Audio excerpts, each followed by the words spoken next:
nggak, Ika? Kedengaran jelas, Bang. Oke, baik teman-teman. Saya mau nyampaikan terima kasih kepada 14 orang yang telah mengumpulkan cerita Waalaikumsalam. tugasnya.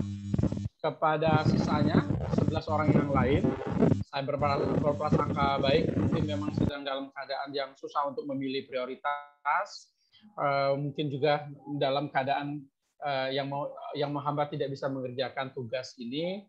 Semoga Story by Tree bisa diterapkan di dalam penulisan cerpen yang bukan hanya sekadar proyek buku ini. 14 cerita pendek yang sampai ke saya menggembirakan karena biasanya kalau saya menggarap kelas, satu hal yang saya lakukan yaitu saya tidak akan membaca karya-karya fiksi sebelumnya. Saya tidak akan membaca karya-karya fiksi sebelumnya, saya akan lebih banyak membaca karya non-fiksi karena karya fiksi akan lebih banyak saya baca nantinya ketika saya menggarap tugas-tugas di dalam kelas menulis, ya termasuk tugas-tugas di dalam kelas B ini. 14 cerita pendek menggembirakan sekali dan saya membacanya, benar-benar membacanya, memprintnya sedemikian rupa satu-satu ya teman-teman semuanya, dan sudah penuh coretan.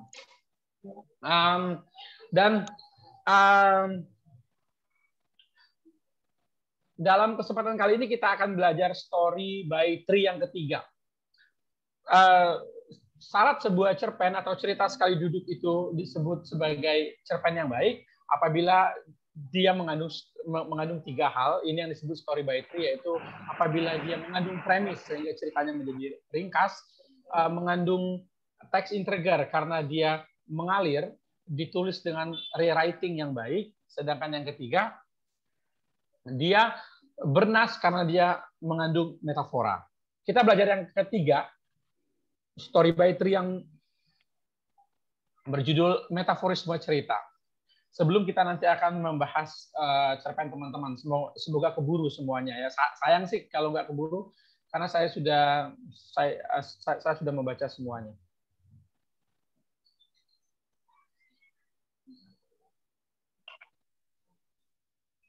Bisa dilihat nggak slide saya? Bisa. Bisa, Bang. Ya, terima kasih.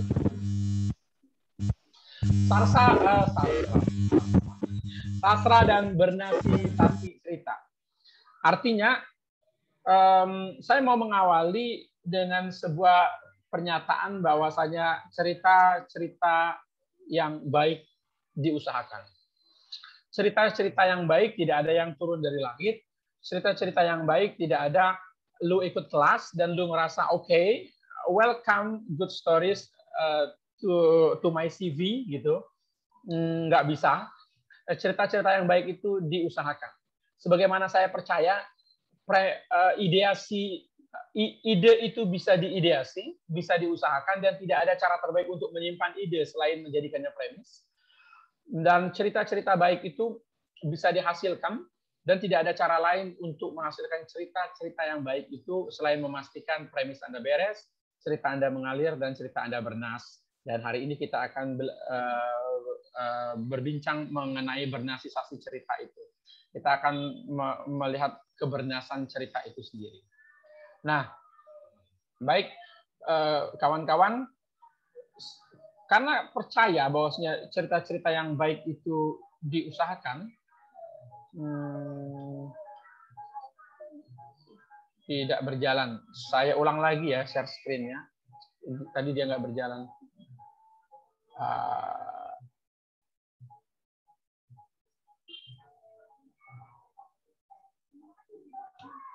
Oke. Lalu bagaimana bernasisasi dilakukan dan untuk apa ia dilakukan kepada cerita yang pendek semacam cerpen koran? Kenapa saya memberikan teman-teman tugas di pertemuan ketiga, pertemuan kedua menjelang pertemuan ketiga, dan kenapa tidak setelah pertemuan ketiga ini? Alasannya yaitu karena Anda bisa membuat premis bagian dari persiapan cerita yang biasanya akan diikuti dengan riset. Setelah menyelesaikan premis adalah waktu melakukan riset yang terbaik. Yang kedua, setelah itu Anda memastikan tulisan Anda mengalir dengan melakukan rewriting atau penulisan ulang. Itu prinsipnya. Nah, setelah cerita Anda jadi, setelah cerita Anda ditulis ulang dan Anda memastikan cerita Anda mengalir, yang Anda make sure berikutnya yaitu memastikan cerita Anda hadir sebagai cerita yang bernas. Nah, cerita yang bernas artinya proses yang sudah dimulai semenjak Anda membuat premis, semenjak Anda memastikan cerita mengalir, dan baru dia boleh masuk ke dalam tahap ini. Tahap bernasisasi. Lalu bagaimana bernasisasi dilakukan dan untuk apa? Ia dilakukan kepada cerita pendek semacam cerpen koran gitu. Aduh, kenapa dia nggak jalan ya? Selalu bisa jalan sekali aja tuh Dika. Bentar. Wait.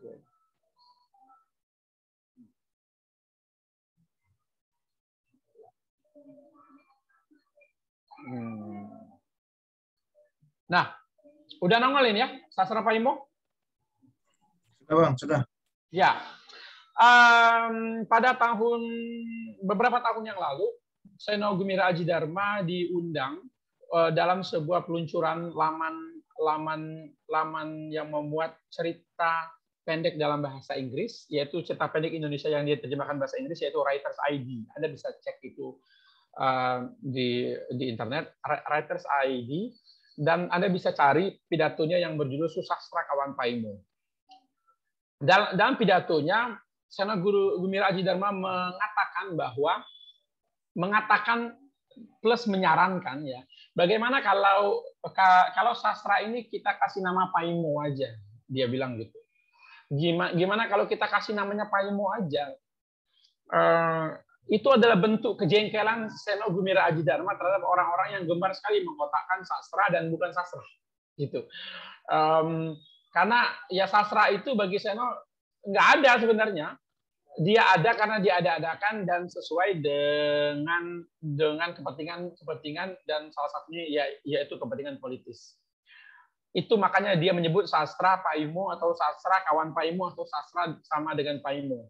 Apa yang disampaikan Seno Gumira Aji Dharma sebenarnya menabalkan dan menegaskan bahwasanya sastra itu relatif. Sastra itu bias gitu. Jadi susah untuk kita, bukan sekadar susah untuk kita ukur, tapi memang tidak punya ukuran dan penyebutannya itu untung-untungan gitu. Tapi di dalam kelas relativisme tidak boleh mengambang. Relativisme tidak boleh berkembang. Relativisme di dalam kelas akhirnya dia harus di breakdown menjadi sesuatu yang terukur. Begitupun di dalam story by tree. Sepembacaan saya segala macam saya menyamakan sastra ini dengan bernas, begitu. Di dalam story by tree ini kita akan membuat ukuran-ukuran. Kan masalah lagi ya. Aduh. Coba saya ulang aja deh. Saya ulang buka. Oh, saya membuka 2 slide ternyata. Sorry ya teman-teman. Aduh, ini sedang asik-asiknya ngobrol.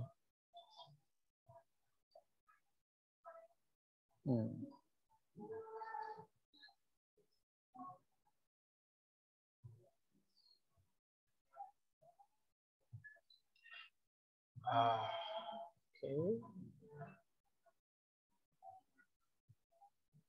Bentar ya. Saya buka aja dari sini deh. Lihat nggak tuh? Lihat ya Dika. Nah, tadi kita sampai ke sastra Paimo yang disampaikan oleh Seno Gumira Aji Dharma, dan di dalam story by tree relativisme itu tidak boleh berkembang, atau di dalam kelas manapun relativisme itu tidak boleh berkembang karena wilayah relativisme adalah wilayah-wilayah apresiasi, wilayah-wilayah setelah karya itu jadi. Dan sekarang kita sedang berproses untuk memproduksi karya yang artinya menurut Story by Tri sendiri kita harus membuat ukuran-ukuran. Seperti apa ukuran di dalam bernarcisasi cerita ini? Kita akan mulai dengan sebuah pertanyaan, bagaimana sebuah karya dapat disebut sastra? Ini dulu, bagaimana sebuah karya dapat disebut sastra? Saya mau bilang, Bang Ben, ngapain kita tiba-tiba bicara sastra? Kenapa kita tidak bicara cerita pendek? Nggak bisa. Anda ngomongin cerita pendek, Anda akan ngomongin dalam konteks Indonesia. Dalam konteks Indonesia, ngomongin cerita pendek koran. Ngomongin cerita pendek koran, kita akan masuk ke dalam sebuah wadah yang bernama sastra koran. Jadi, standarisasi ini sudah saya mulai dari pertemuan pertama ketika kita membincangkan cerpen koran atau sastra koran.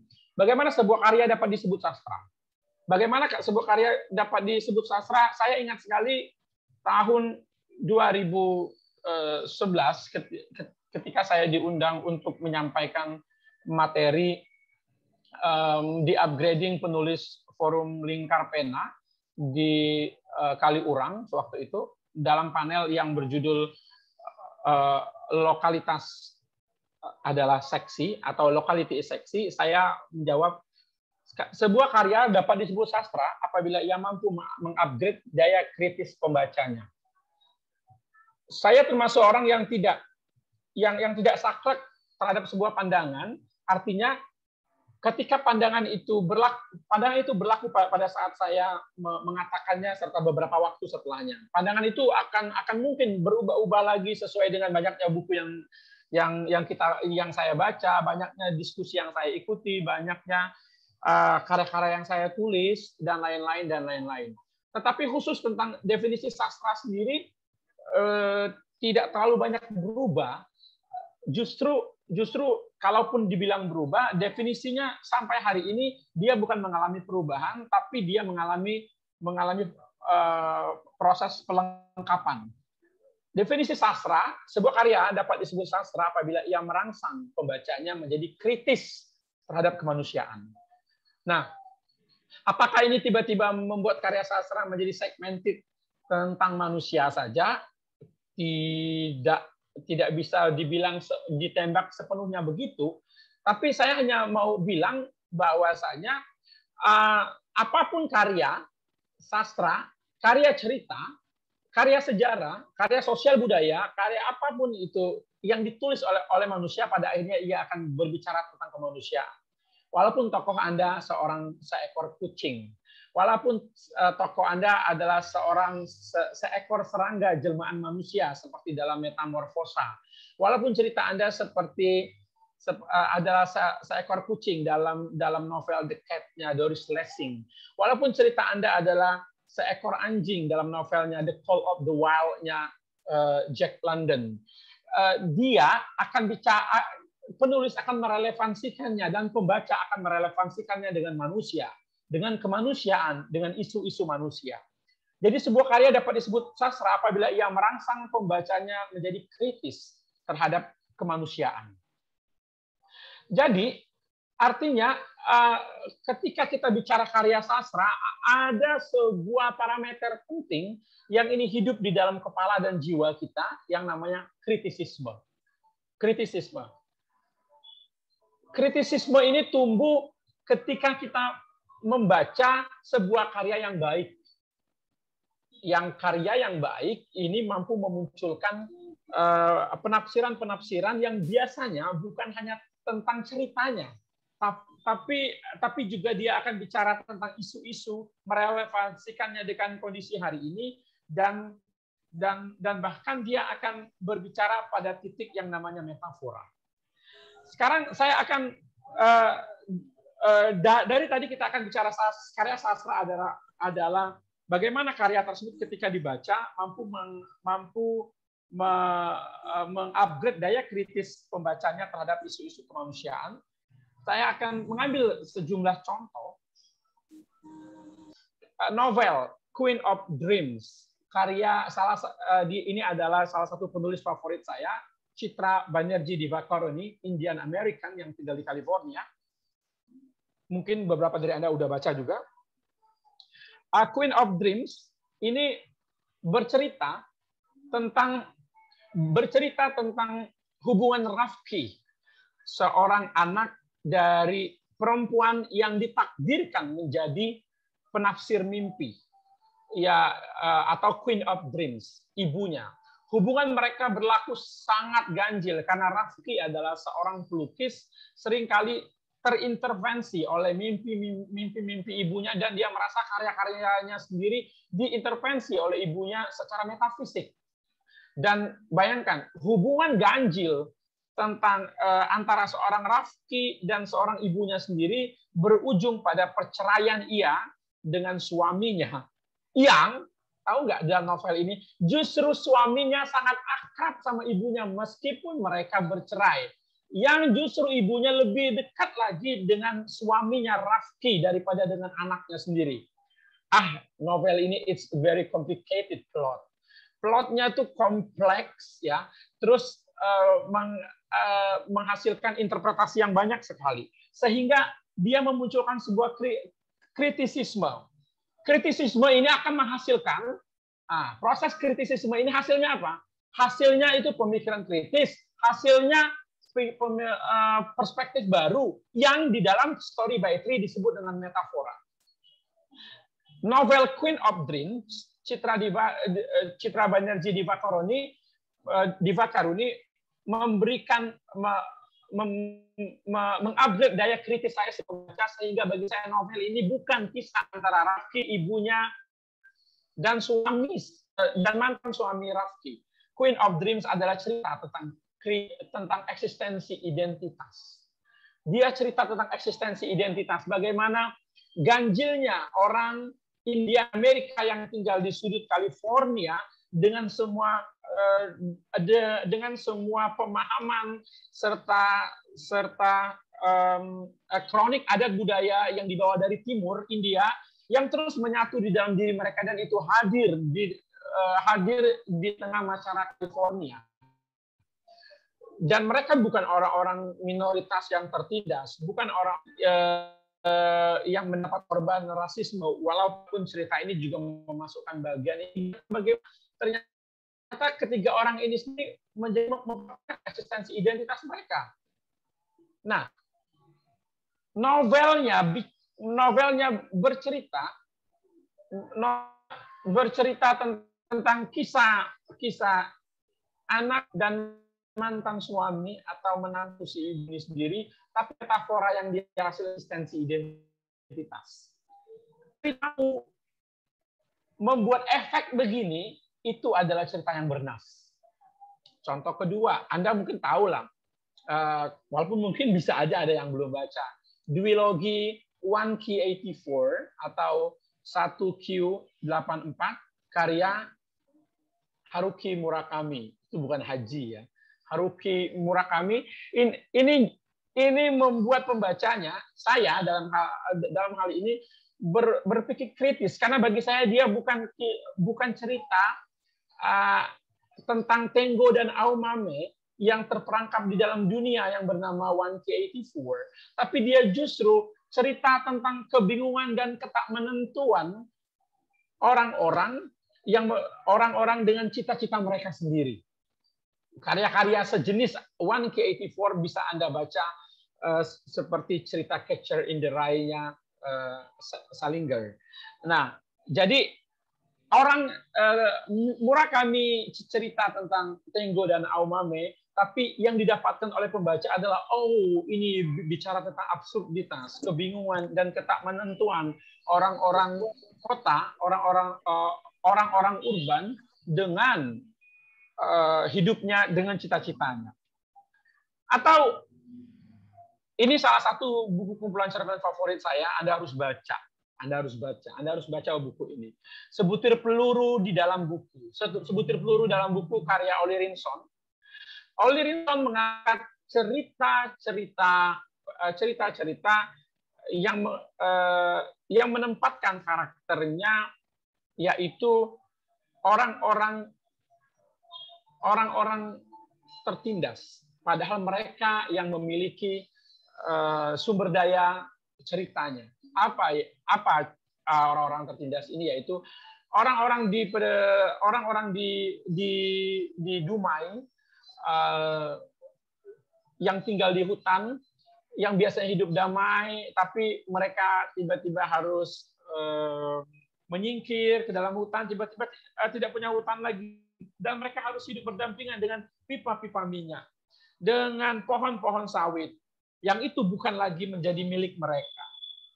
Ollie Rinson ini membuat saya kesal sebenarnya, karena dia tidak cerita tentang bagaimana sedihnya kehidupan orang-orang terpinggirkan. Dia tidak cerita bagaimana kejamnya kapitalisme. Dia tidak cerita bagaimana kejamnya neo-imperialisme itu sendiri. Tapi Ollie Rinson sedang berceramah sedang menyampaikan ceramah yang garis besarnya yaitu tesisnya Malcolm Gladwell di dalam buku seri keduanya dari Tipping Point, yaitu yang berjudul Outlier. Gladwell tuh bilang kesejahteraan itu memang privilege yang diberikan nasab, lingkungan hingga tanggal lahir. Saya benci tesis ini, tapi Gladwell menyampaikannya dengan bagus sekali, dan saya ketemu tesis ini ketika saya membaca Sebutir Peluru dalam buku. Semua ceritanya berakhir dengan air mata yang tertahan kalau saya membaca cerita-cerita Sebutir Peluru dalam buku. Betapa orang miskin makin miskin, orang kaya makin tidak peduli, makin tidak mempunyai rasa sensitivitas.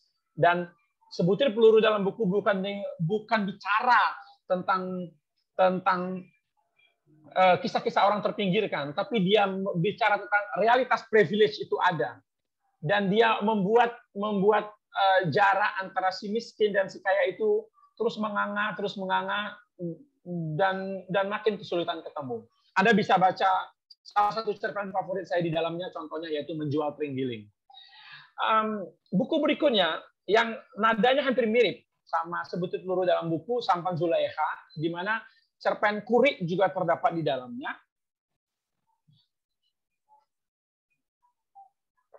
Sebagaimana Kurik,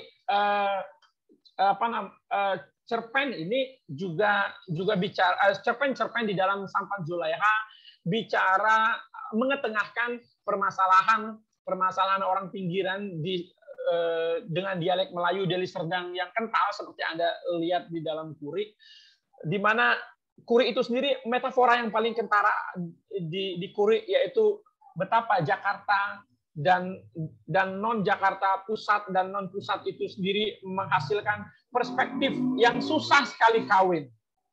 Bagaimana Sapar tidak memiliki sensitivitas terhadap kondisi keuangan, kondisi ekonomi Des 5 karena dia sudah 6 tahun berada di ibu kota. Walaupun Anda punya metafora yang lain, bahwasanya sebuah perbuatan baik sekalipun ketika dia diikuti oleh keinginan untuk mendapatkan balasan seperti yang dilakukan oleh Des 5 pasti tidak menghasilkan apapun, hanya akan berbuat kekecewaan. Itu contoh metaforanya. Sampan Zulaiha itu menghasilkan sebuah kritisisme sebagaimana yang terdapat di dalam cerpen Kurik sendiri. Saya teringat akhirnya quote yang disampaikan oleh Linda Robson, seorang presenter dan aktris Amerika Serikat yang suka membaca. Dia bilang lokalitas itu seperti jarum, sementara globalitas, modernitas, nasionalitas itu seperti pentungan. Pentungan itu bisa mukul orang, tapi orang itu akan merasakan memar. Kulitnya akan kelihatan berwarna ungu, biru, atau bahkan lecet begitu. Dan orang tiba-tiba terkejut. Tapi jarum bisa diam-diam menusuk dan sampai ke tulang. Pentungan tidak akan bisa melakukan itu. Pentungan tidak bisa diam-diam. Efeknya efek dar, efek kejut, dan dia tidak sampai ke tulang. Sementara lokalitas kecil, diam-diam sampai ke tulang.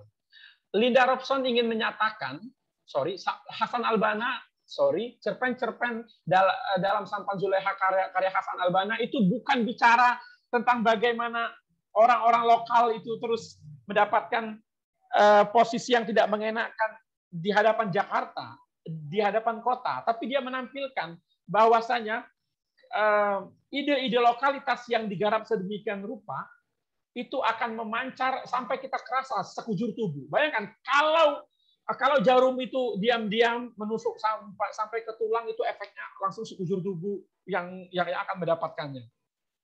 Sementara pentungan Anda masih bisa melihatnya dan Anda masih bisa menghindar.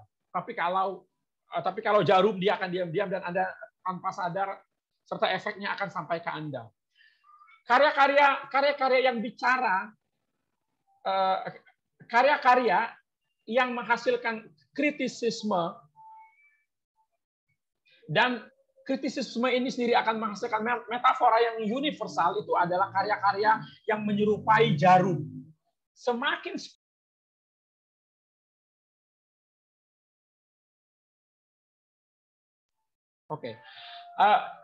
menyerupai jarum, semakin spesifik, semakin personal yang Anda garap, maka cerita tersebut akan makin menjalar dan memancarkan universalitas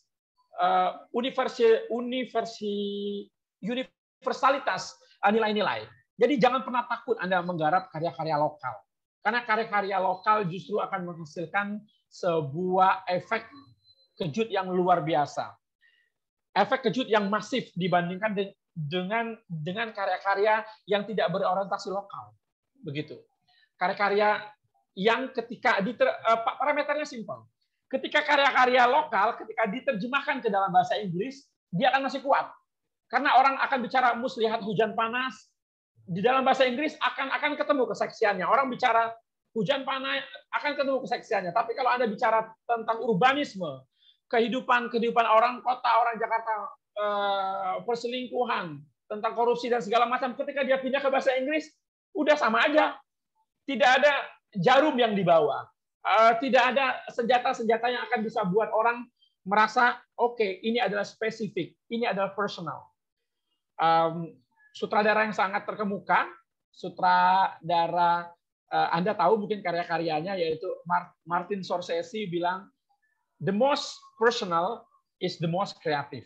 Makin Anda memasukkan personalitas di dalam karya-karya Anda, makin spesifik ya, termasuk juga makin lokal ya, maka makin kreatif Anda akan menggarapnya. Yang terakhir, saya mau ngambil contoh buku cerita-cerita kecil yang sedih dan menakjubkan, Raudal Tanjung Banua. Ketika saya mau cerita buku ini, apa isinya? Buku ini menampilkan, Raudal Tanjung Banua menampilkan cerita-cerita pendek, tapi cerita-cerita pendek ini tampil tumpek blek, merupakan salinan dari kisah-kisah masa kecilnya Raudal. Kisah-kisah masa kecilnya Raudal. Raudal pernah didongengin ibunya begini. Raudal pernah dapat pengalaman ketika kuliahnya begini. Itu dia tuliskan semua, sehingga cerita ini sendiri, cerita-cerita di dalam buku ini benar-benar meniadakan batas antara fiksi dan non-fiksi. Dan kita makin kritis mempertanyakan, wow, ini mau ngomong apa? Anda ini sedang bercerita cerpen atau Anda sedang curhat? Bisa seperti itu. Tapi karena dia digarap dengan sangat baik oleh si Raudal Tanjung Banua, akhirnya kita sendiri tidak bertanya sampai setitik itu. Yang kritisisme yang muncul justru kritisisme yang lain. Saya tidak bisa share screen lagi ini, siapa yang... Oh ya, justru dia sampai kepada tesisnya Martin Scorsese tadi. Martin itu bukan Martin ya. The most personal is the most creative. Sesuatu yang paling personal yang ada di dalam diri kita termasuk penulis itu adalah sesuatu yang paling kreatif sebenarnya. Jelas. Karena sesuatu yang paling personal adalah sesuatu yang paling genuine. Sesuatu yang hanya ada di Anda. Dan ia paling mungkin untuk digarap dengan kreatif. Kreatif itu apa? Artinya diciptakan dengan cara berbeda, dengan cara Anda sendiri. Begitu. Nah, ini adalah cerita-cerita, cerpen-cerpen Anda. Misalkan begitu. Ini adalah kritisisme enggak? orang ketika membacanya. Ketika dia membangkitkan daya kritisisme pembaca, tanda panah ini, maka dia akan menghasilkan pembacaan begini. Bukan berarti Queen of Dreams, panah, cerita tentang Rafki ibunya dan mantan suaminya yang tiba-tiba akrab dengan ibunya. Enggak. Bukan, kalau dia masih menghasilkan cerita yang begitu, metaforanya tidak bekerja, berarti cerita-cerita Anda belum bernas. Ukurannya seperti itu. Lalu, artinya, kritisisme itu sendiri artinya menghasilkan metaforisme. Seperti yang disampaikan tadi. Kritisisme dari pembacaan itu sendiri akan menghasilkan metaforisme. Inilah parameter ketiga cerita yang baik itu sendiri. Cerita yang baik itu cerita yang menjadi metafora. Saya sampaikan ya. Premis, tampilannya teknis. Cerita, ketika premis ditulis, dia menghasilkan cerita. Cerita tampilannya tidak boleh teknis. Cerita tampilannya metafora. Oleh karena itulah, kita sering berhadapan misalkan, ceritanya cuma begini, tapi malah membicarakan hal-hal yang lebih besar. Seperti contoh-contoh yang saya sampaikan tadi. Nah, parameter yang bisa Anda lihat juga bandingannya pada karya sastra dan karya pop, saya membuat sebuah analisis sederhana demi kelas ini. Dan kalau Anda ingin bacaan yang lebih komprehensif, Anda bisa membacanya di esai saya yang berjudul Sense of Urgency. Itu bisa dicari di ruangsastra.com. Ketika Anda membaca karya pop adalah bukan karya sastra atau apa parameternya? Bukan karya pop adalah bukan karya sastra aja, enggak. Parameternya dia tidak menghadirkan kritisisme. Biasanya karya-karya pop ini renyah dan selesai dibaca sekali pukul. Tapi tidak ada yang tersisa selain jalan cerita dan bagian-bagian yang visual.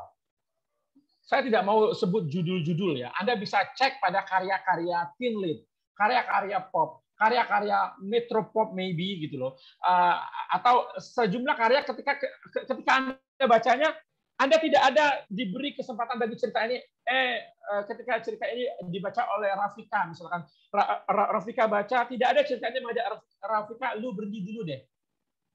Coba lihat, dia tidak sedang bicara tentang cinta pertama loh. Dia bicara tentang betapa mudahnya manusia itu tertipu daya oleh penampilan fisik, misalkan.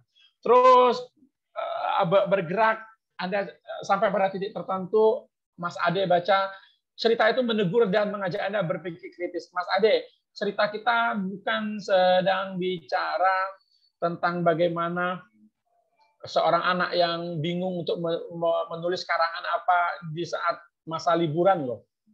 Dia sedang bicara tentang bagaimana sekolah sendiri tidak adil memperlakukan siswa-siswanya dengan sejumlah pendekatan. Seperti dalam pelajaran mengarang. Seperti itu. Lihatlah, kalau Anda baca karya pop, atau nantilah, bagaimana Anda melabel dia pop atau sastra, simpel.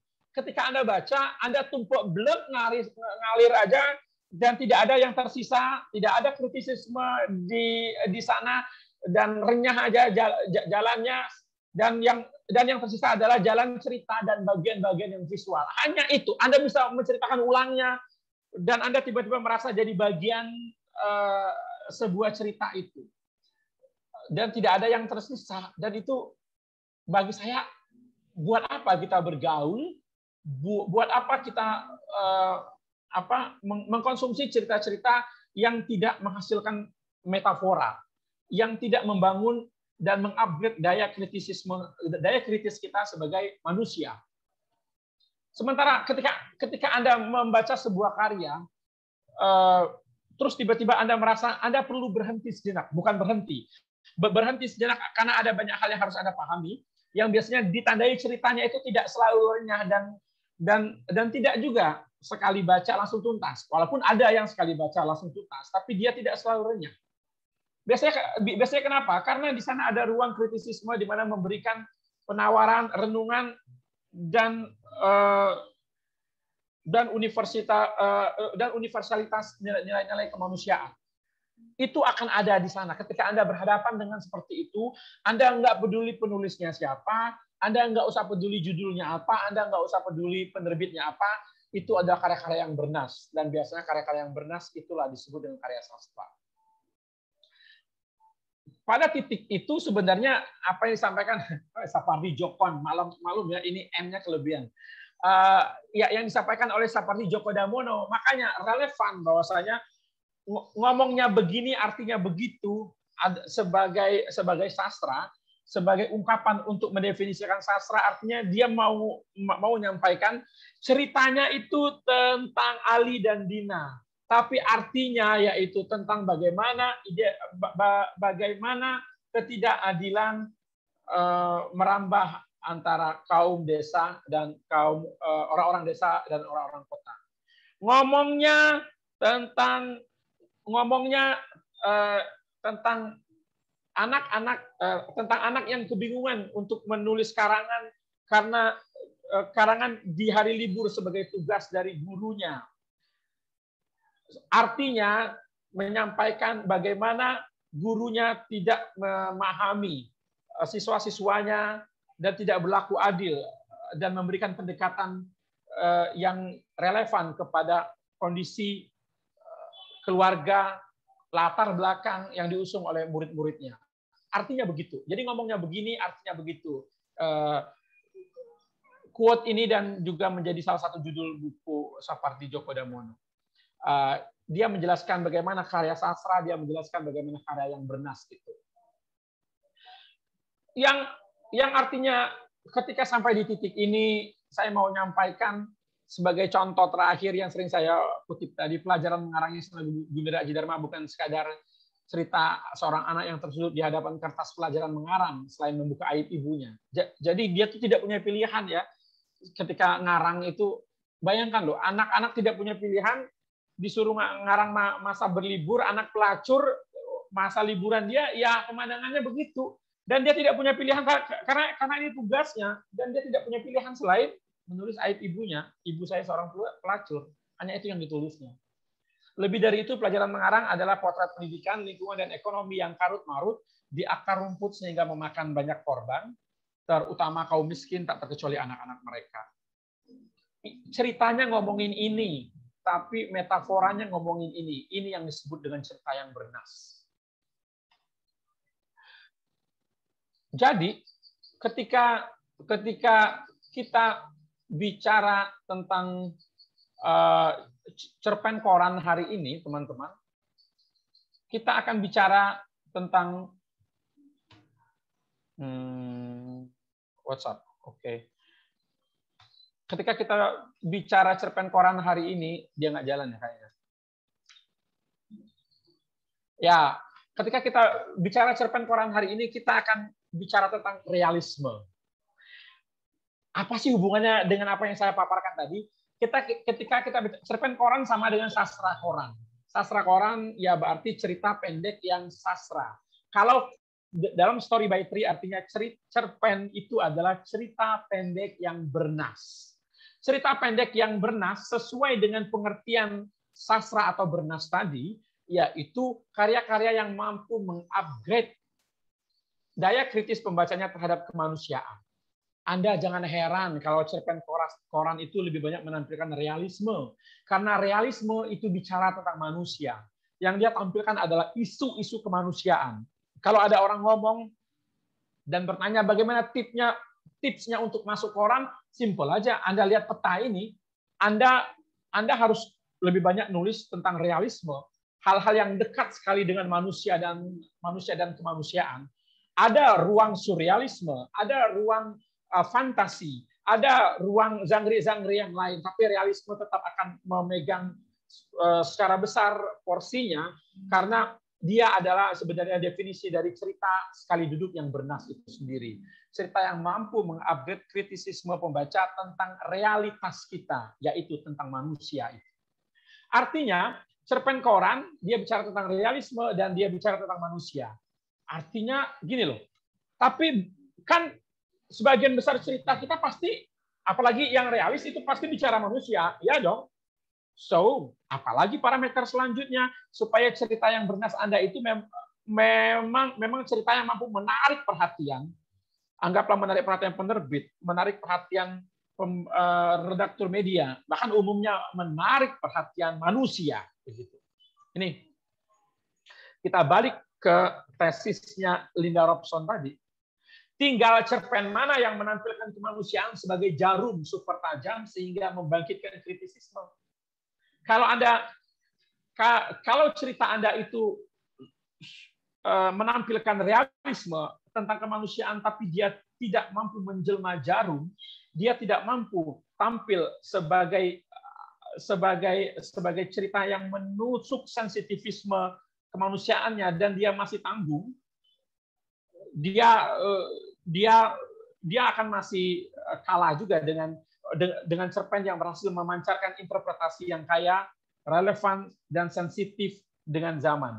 Jadi memang setelah Anda memastikan premis yang beres untuk menghasilkan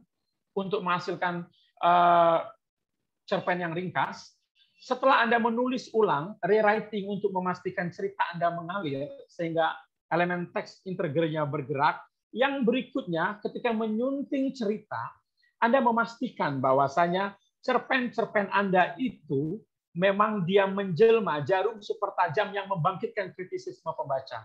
Bukan orang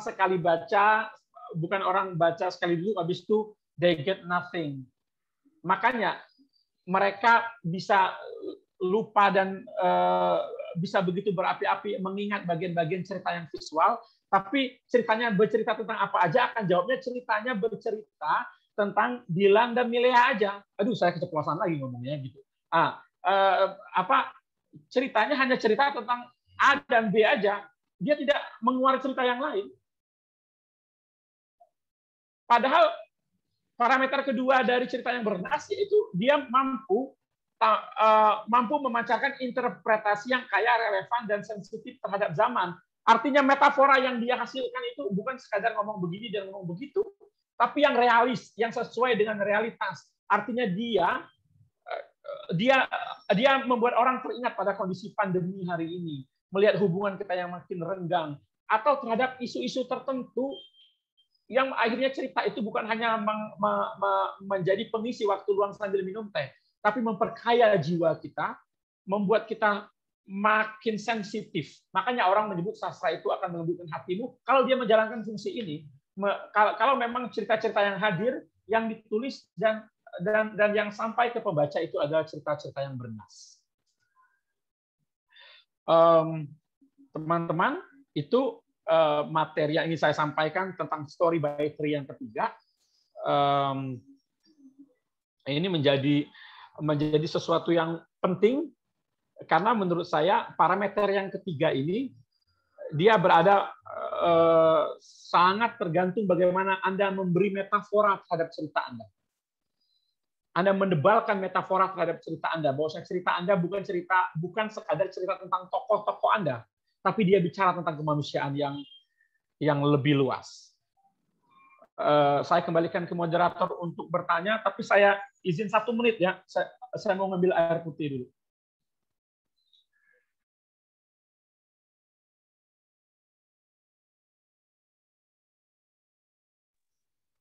Baik, sambil menunggu Bang Ben, yang mau bertanya boleh sambil ditulis di kolom chat dulu, nanti kita bacakan.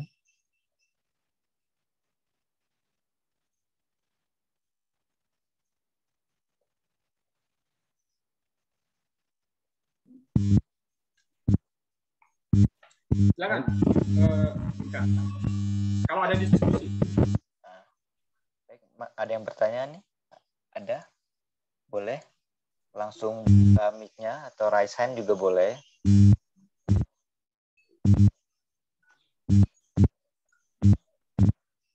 Nggak ada? Yakin nggak ada nih?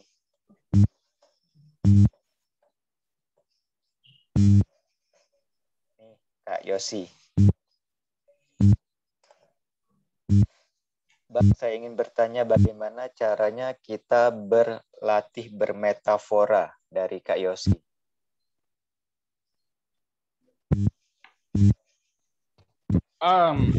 Ya, yang dibahas di dalam materi kali ini adalah bagaimana pemahaman dasarnya, yaitu premis itu sangat teknis tampilannya. Anda akan ngomongin A, B, C, D, E. Tapi cerita itu tampilannya harus metafora. Cerita itu harus menghadirkan sesuatu yang bukan premis. Jadi Anda akan cerita tentang hubungan Dika dan Endang, tapi itu di dalam premis Anda. Dalam menulis cerita Anda itu hadirnya. Tetapi ketika dia dibaca orang, seusai orang membaca, orang bukan mendapatkan cerita tentang Dika dan Endang, tapi orang mendapatkan isu yang lebih besar dari itu. Bagaimana tentang persahabatan dua orang berbeda agama, tentang rasialisme dan segala macam. Artinya bagaimana Anda untuk menghasilkan ini, begitu? Mungkin saya pertanyaannya begitu. Konteks untuk menghasilkannya yaitu Anda harus tahu metaforisasi atau bernasisasi ini ruangnya jangan pernah Anda campurkan dengan waktu nulis premis, waktu menulis dan menulis ulang. Areanya yaitu ada ketika Anda menyunting cerita. Makanya saya tidak memberinya di materi kemarin karena Anda akan begitu banyak beban. Jadi ketika Anda menyunting kan Anda udah rewriting. Artinya Anda udah mendapati tulisan Anda mengalir. Habis itu Anda baca ulang cerita Anda. Ketika Anda membacanya, di sanalah sebenarnya ruang penulis itu untuk menunjukkan suaranya. Kita nih cuma memanfaatkan atau memberdayakan kata-kata untuk akhirnya suara yang lebih besar kita itu keluar. Untuk kemudian suara kita yang lebih besar, yang lebih esensial itu keluar. Nah, saat menyunting itulah Anda akhirnya tahu bahwasanya saya ingin menampilkan cerpen dengan metafora ini, dengan isu yang lebih besar ini. Apa efeknya? Efeknya di dalam penyuntingan yaitu Anda akan lebih mudah membuang sesuatu yang hiasan, sesuatu yang ya sekadar memanjang kata-kata atau yang lainnya atau yang lain. Itu untuk Rosa tadi. Ada lagi Kak? Ada lagi nih dari Kak Ade. Apa ada batasan jumlah isu syaat yang harus atau bisa dimasukkan ke dalam cerpen? Dari Kak Ade Indarta. Iya, oke. Saya senang sekali pertanyaan ini. Ini pertanyaan yang juga sangat penting, gitu. Gini, sama seperti ketika kita membuat premis. Kadang-kala kita tuh mikir, loh, tokoh saya ini bukan hanya Ali loh. Tokoh saya juga ada Dina, ada Riko dan segala macam. Tapi enggak, lu harus milih protagoniknya dulu. Kamu harus bicara hanya tentang Ali, karena dia adalah protagonikmu. Terus Ali ini punya banyak keinginan, nggak bisa. Kamu harus milih satu, keinginan mayornya. Dia punya banyak cara, nggak bisa. Kamu harus milih salah satu cara yang paling mungkin dilakukan oleh seorang Ali dengan setup masalah hidupnya yang Anda buat. Hambatannya banyak loh, nggak bisa. Anda harus pilih satu. Hambatan yang lain apakah tidak boleh? Boleh aja. Tapi harus yang paling tebal serta menjiwai alur cerita Anda itu harus hambatan mayornya. Begitupun di dalam metafora. Begitupun di dalam memproduksi metafora atau proses metaforisasi.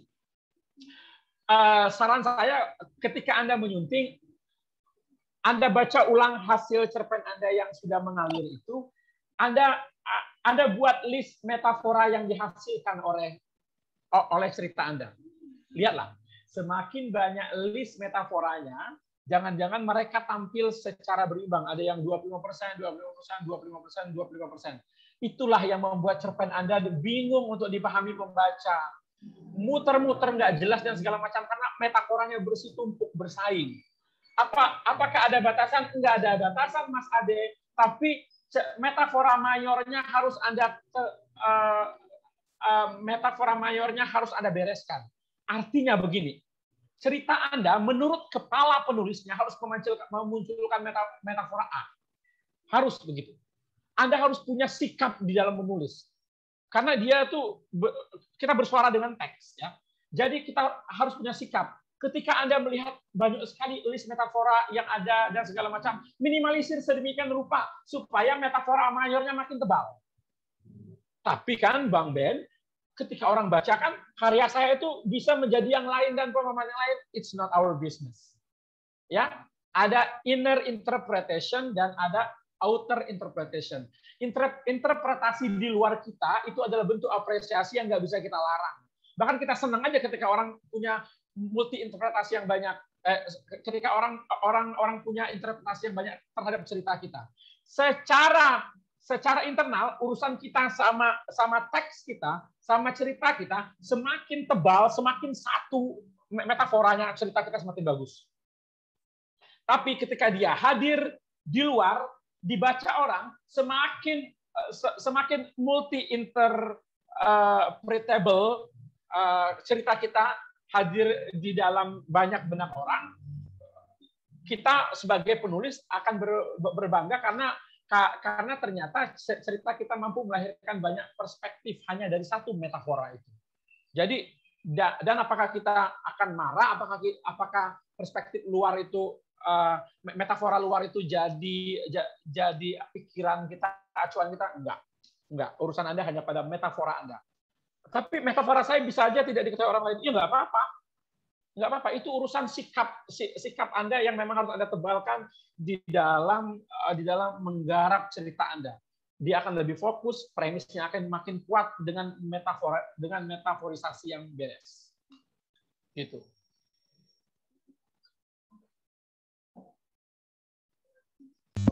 Oke. Lagi. Ini dari Kak Cecep. Berarti kalau cerpen yang dimuat di koran itu metaforis ya, Bang?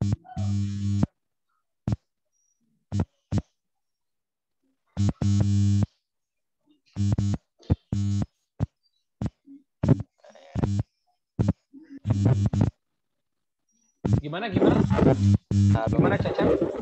Kalau cerpen dimuat di koran. Oke. Suaramu putus-putus, Dika. Ini biar aku aja nih baca. Misalkan dari mana tadi kita mulai dari ya, Cecep. Berarti kalau cerpen dimuat di koran, ia sudah pasti metaforis. Ya tergantung korannya juga sih. Tapi saya mau ngambil gini. Saya menulis cerpen koran itu bahkan tulisan pertama saya di koran 2008, it means 13 tahun yang lalu, di Kompas pertama, dan setelah itu mudah untuk masuk cerpen dan segala macam. Mudah masuk ke rubrik cerpen koran segala macam sampai hari ini. Saya pikir ada sebuah parameter yang bisa aja ini kerasa oleh redaktur media massa, tapi mereka tidak bisa memetakannya apa. Jangan-jangan Anda ngerasa, ini kayaknya ini dia, tapi ini apa ya? Nah, di Story by Tree saya petakan itu. Premisnya harus beres, cerita Anda harus mengalir, dan metaforanya itu harus tebal. Metaforanya harus beres ketika Anda menuliskannya. Makanya saya hakul yakin, cerita-cerita yang tampil di koran, khususnya koran-koran yang jadi barometer sastra koran hari ini, yaitu cerpen-cerpen yang realis, cerpen-cerpen yang bicara tentang isu kemanusiaan, cerpen-cerpen yang kritisisme, cerpen-cerpen yang metaforis. Itu, Cep. Rosa nanya lagi. Jadi secara teknis, rewriting adalah untuk berfokus dalam metafora. Enggak. Rosa atau Bon Yosi, Anda kan bisa baca, udah saya sampaikan tadi, rewriting itu tugasnya hanya untuk mastiin tulisan Anda ngalir atau enggak. Coba lihat lagi materi sebelumnya, baca esai materi sebelumnya, terus juga Anda bisa baca baca slide sebelumnya, rewriting itu tugasnya jangan ngomongin metafora, bahaya. Metafora tuh ngomongnya selesai rewriting, yaitu menyunting. Di menyuntinglah Anda ngomongin metafora supaya tulisan Anda ngalir dulu gitu. Bukan di rewriting.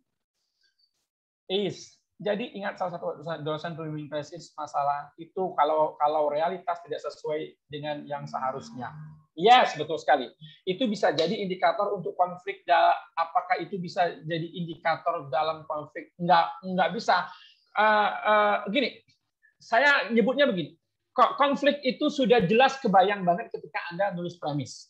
Udah jelas banget tuh. Cara mencapai tujuan itu berantem sama hambatan. Keluar dia. Nah, apa namanya? Masalah itu adalah kalau realitas tidak sesuai dengan yang seharusnya. Ya bisa aja kutipan atau quote ini, tapi dia harus turun lagi ke dalam lebih teknis. Masalah itu seperti apa dan realitasnya seperti apa, dan itu turun ke dalam premis seperti itu. Jadi konflik itu udah kebaca ketika Anda menggarap premis. Apakah menyindir kepala daerah yang kinerjanya kurang memuaskan bisa digunakan dalam preferensi menulis cerpen koran, Bang? Jika misalnya boleh, apakah aman dari tuntutan? Iya. Oke, kita udah bahas ke sini. Ya, inilah gunanya kita belajar metafora. Ya. Seno Gumira Ajina Dharma bilang bahwasanya ketika jurnalisme dibungkam, sastra yang bicara. Itu dia nulis di era Orde Baru. Jadi berita-berita tidak boleh kontra terhadap pemerintah, berita-berita tidak boleh, koran-koran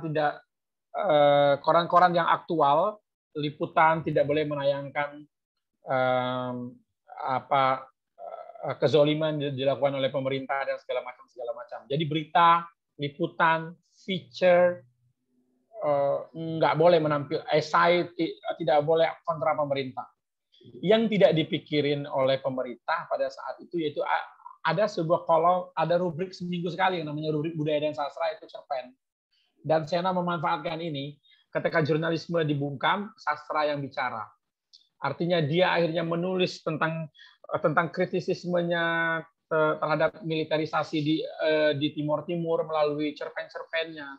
Dia menulis bagaimana pemerintah membungkam suara-suara orang-orang pinggiran, bahkan tidak memperbolehkan orang itu mendengar kabar-kabar kritis pun melalui cerpen telinga yang dirilis Kompas, misalkan seperti itu. Dan masih banyak lagi.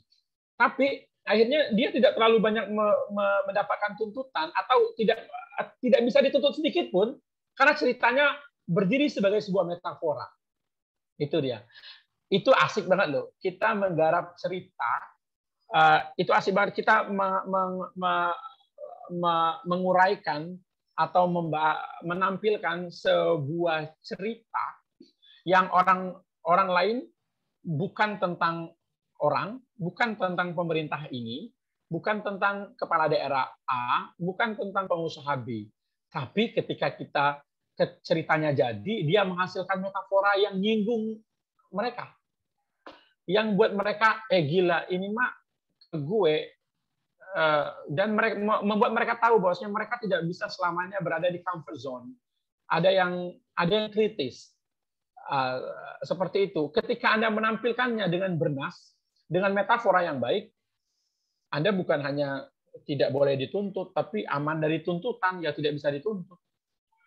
Tapi ketika Anda menampilkannya dengan metafora yang tidak beres, yang justru mampu menghasilkan sebuah tuntutan pencemaran nama baik yang terang-terangan sekali, ya artinya bernasisasinya belum bekerja dengan baik. Begitu.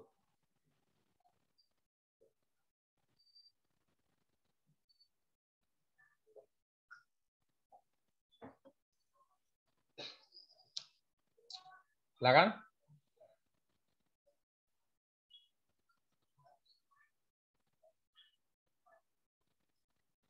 Oke, teman-teman, selanjutnya kita akan bergerak ke cerpen teman-teman. Tapi saya mau izin ya, paling lama 10 menit saya mau sholat dulu. Belum sholat tadi. Habis itu kita akan bahas 14 cerpen kalian. Jadi mohon stay tune setelah ini ya. Saya izin 10 menit, teman-teman. Baik, Bang. Oke, teman-teman. Sambil menunggu Bang Ben break sebentar, yang mau minum atau yang mau ke belakang, dipersilakan.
udah nulis cerpen banyak.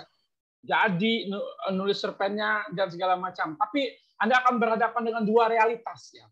Realitas pertama, Anda nulis cerpen dan memulainya tumpuk blek begitu aja. Ketika cerpennya jadi, ada beberapa kemungkinan juga cerpennya bagus kebetulan, cerpennya loh kok nggak bagus ya, kenapa gini ya? Terus kemungkinan yang ketiga yaitu Anda stuck, Anda nggak ngerti ini cerpen Anda ini ngomong apa, atau jangan-jangan berhenti tiba-tiba, terus cerpennya ngalur ngidul dan segala macam. Itu. Sedangkan situasi yang kedua ketika Anda sebagai seorang otodidak, yaitu Anda itu, dan saya juga sering berada pada momen ini dulu ya. Ya Allah, itu sebel banget loh. Saya tahu cerpen ini bagus, tapi ukurannya nggak tahu. Ya Allah, ini kok bagus banget, gimana ya caranya ya? Tadi saya nulis cerpen ini bagus, tapi lo kok bisa bagus gini? Apa ya caranya? Lo kalau semuanya serba kebetulan kan, kita tuh mengasihani diri sendiri karena kita merasa usaha kita besok belum tentu kita bisa nulis cerpen bagus lagi karena ukurannya kita nggak tahu. Cerpen bagus adalah cerpen bagus itu bahaya, kalimat itu menurut saya. Dia akan buat kita jadi tidak bisa berproduksi dengan orientasi kualitas, tapi kita berproduksi dengan random. Kadang bagus, kadang enggak. Kadang jadi, kadang enggak juga. Baik, kita mulai dari memelihara monster Palris Jaya. Bang Ipal, ada sebuah Bang Ipal dan juga untuk yang lainnya, kalau melihat ulang premis, materi pertama dan hal-hal yang perlu diperhatikan dalam premis itu tampilnya padat ya, tampilnya ketat begitu.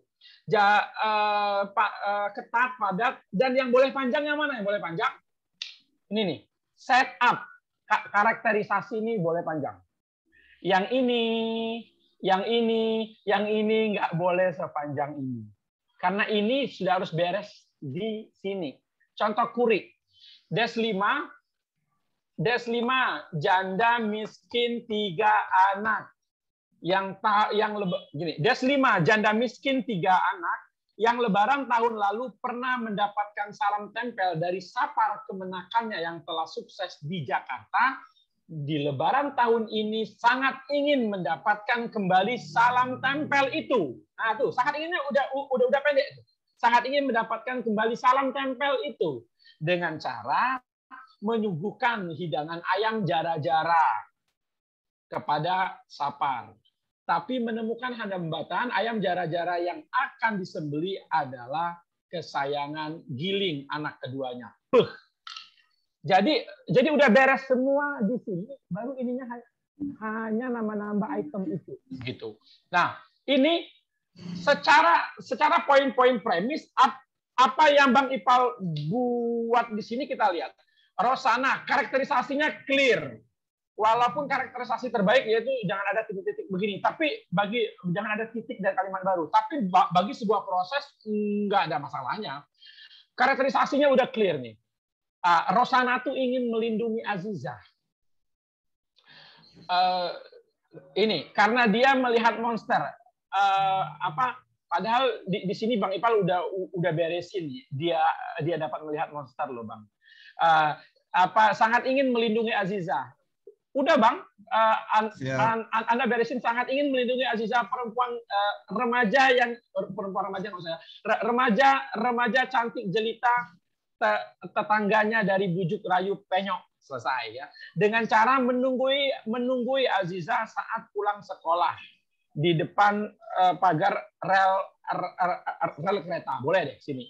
Ya. Tapi menemukan hambatan karena penyok sering menampar dan melemparinya dengan kaleng atau batu agar dia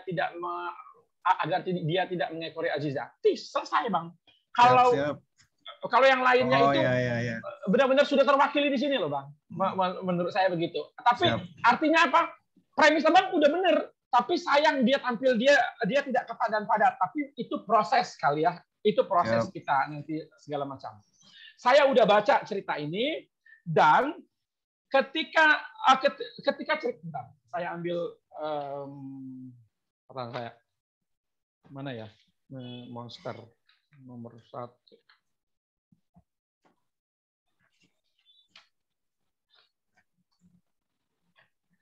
Supaya jelas nih catatan saya itu yang mana dan apa. Ah ya, memelihara monster. Nah, sekarang ini juga buat yang lain. Ketika Anda membaca cerita Bang Pauris Jaya, cerita anggaplah 1000 kata ini, 1000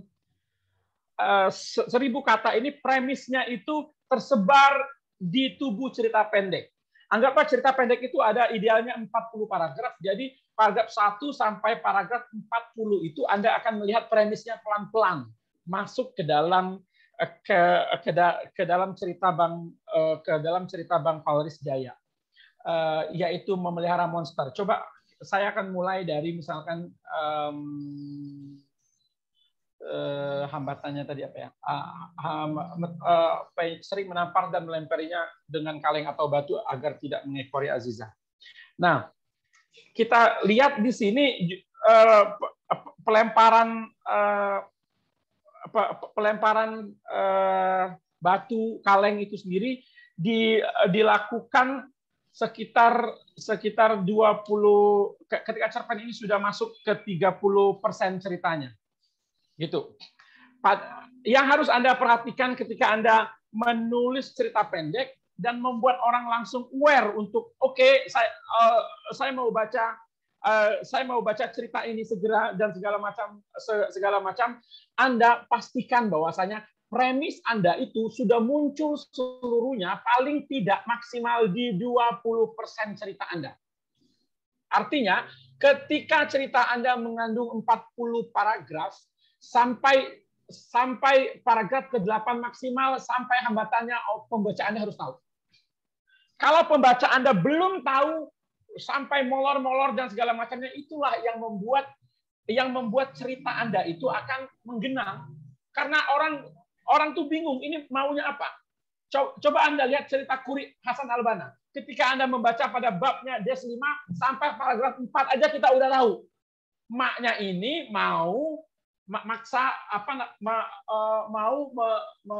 memotong ayam kesayangan anaknya untuk salam tempel. Kita udah dapat tuh di awal loh. Kenapa akhirnya kita antusiasme terus mengikuti ceritanya? Karena premis ini sendiri dia sudah hadir dari awal itu. Nah, kalau Bang Paris ini saya nyebutnya lambat panas, Bang. Jadi dia tuh jadi sekitar udah di ujung ya. Dia baru nongol gitu loh. Iya. Itu yang jadi catatan saya terhadap cerita ini. Premis sudah benar, ceritanya juga udah ngalir sedemikian rupa dengan prinsip-prinsip yang kita garap, tapi lambat panas gitu. Apakah ini cuma cerita Bang Ipal? Nanti kita lihat yang lainnya. Oke, Bang Ipal, makasih udah menulis. Makasih, Bang. Sama-sama kita lanjutkan selanjutnya ke cerita siapa lagi nih? Ronald. Kelam. Ronald ini ya, saya cerita Ronald ini sendiri bagus banget Ronald, tapi tiba-tiba Ronald ketika di endingnya itu seolah-olah Ronald baru sadar, wih gila, ini hampir 1000 kata harus segera saya akhiri, seolah-olah itu. Benar Bang, betul nggak? Benar sekali. Padahal Ronald sampai Ronald ini ceritanya baru 15%, premisnya udah ketahuan semua. Udah ketahuan bagaimana seorang Rifa itu pengen melakukan proses bayi tabung gitu. Pengen dapat keturunan terus dengan proses bayi tabung, tapi gampang nih karena ternyata yang bisa ngurus bayi tabung untuk konteks Asia Tenggara ini hanya dokter yang itu adalah mantannya beliau kan, mantannya Rifa. Itu udah kebaca di 15%. Aku tuh udah langsung asik nih 15% udah ketahuan. Kalau Anda nonton film, Anda baca cerpen, baca novel di 15% udah premisnya udah utuh, orang tuh pasti ikut. Orang pasti ikut. Ronald ini udah baik banget. Nah, ujung-ujungnya Ronald mikir, waduh, itu, saya udah nulis. Ini Benar hampir sekali, habis nih, gimana ini gitu kan? Gitu. Jadi memang itu jadi ini ya Nal ya. Jadi nggak apa-apa, itu perkara latihan Nal. Itu perkara latihan, nanti kamu akan menggarap dia sedemikian rupa. Ada hal-hal teknis yang ingin saya sampaikan ke Ronald terkait ceritanya. Nah, akhirnya kan di sini kan Ronald kan menampilkan twist ya Nal ya.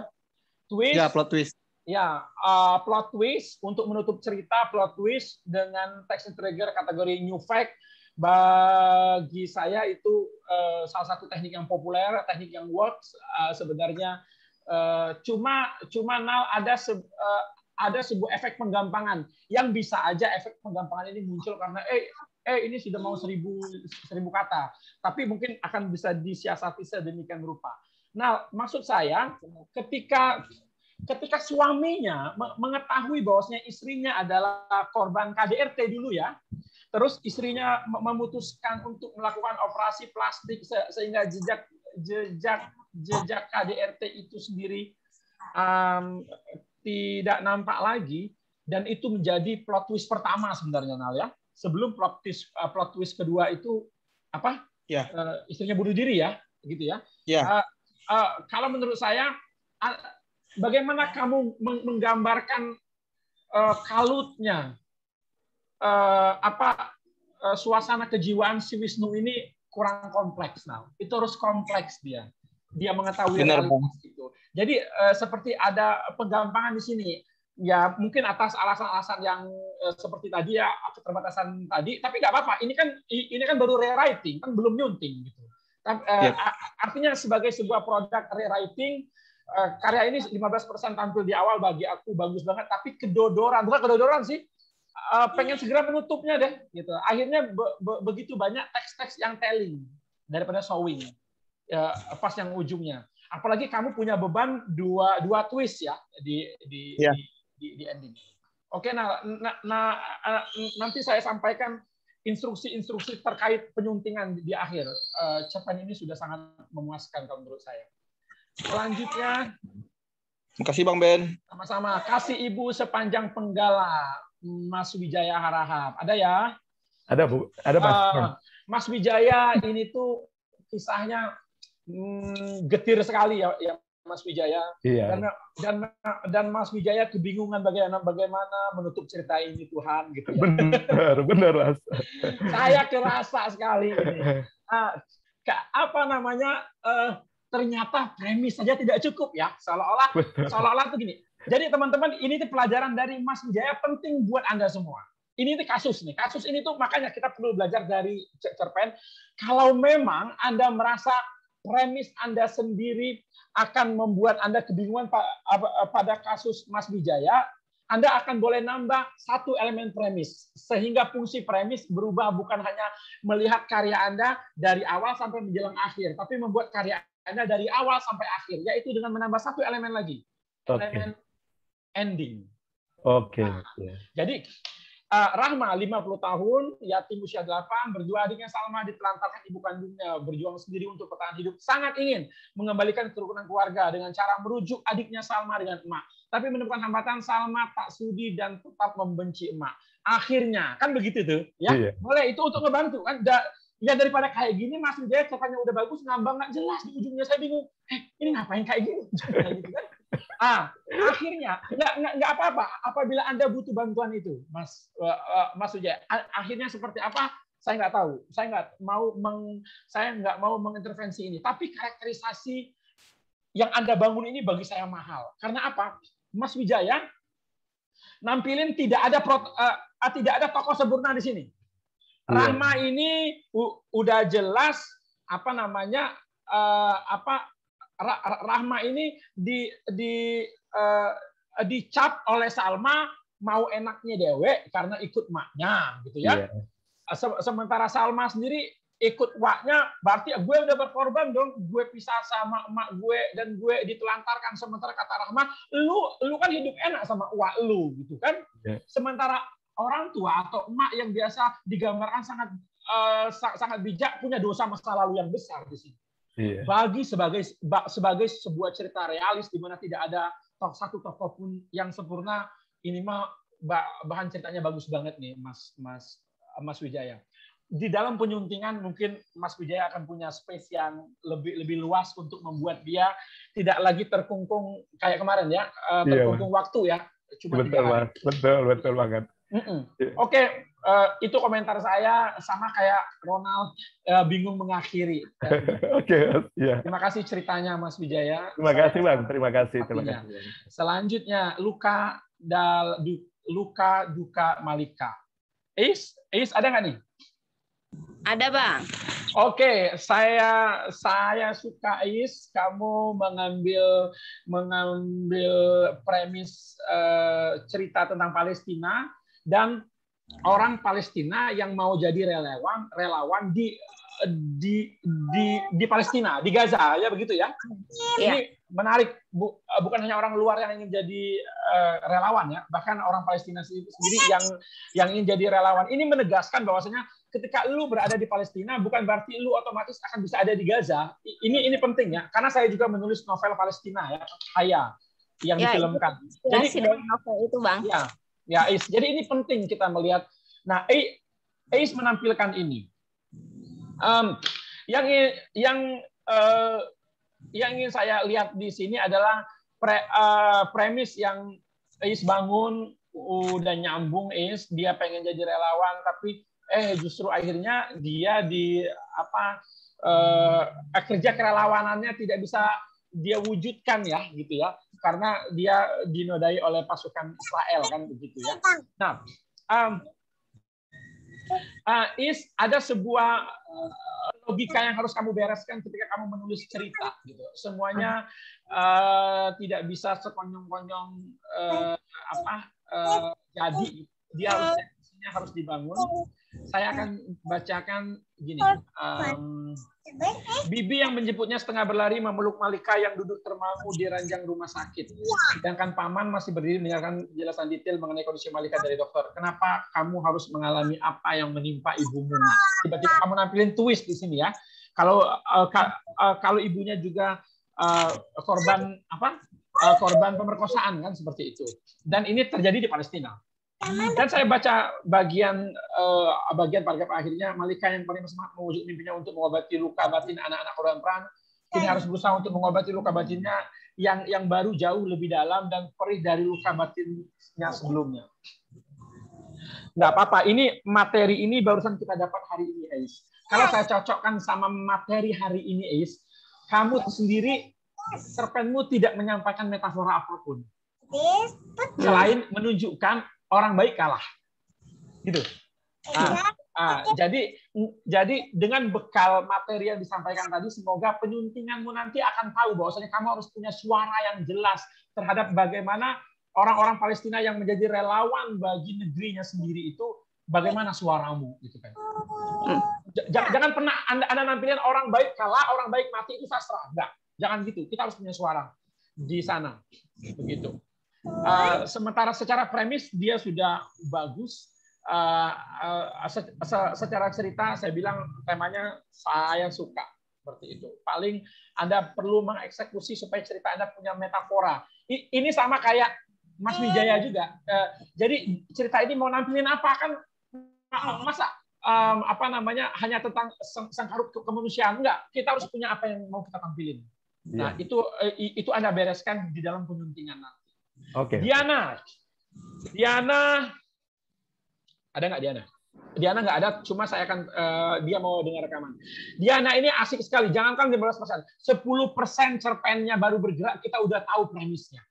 Premisnya kita udah tahu bahwasanya dia mau,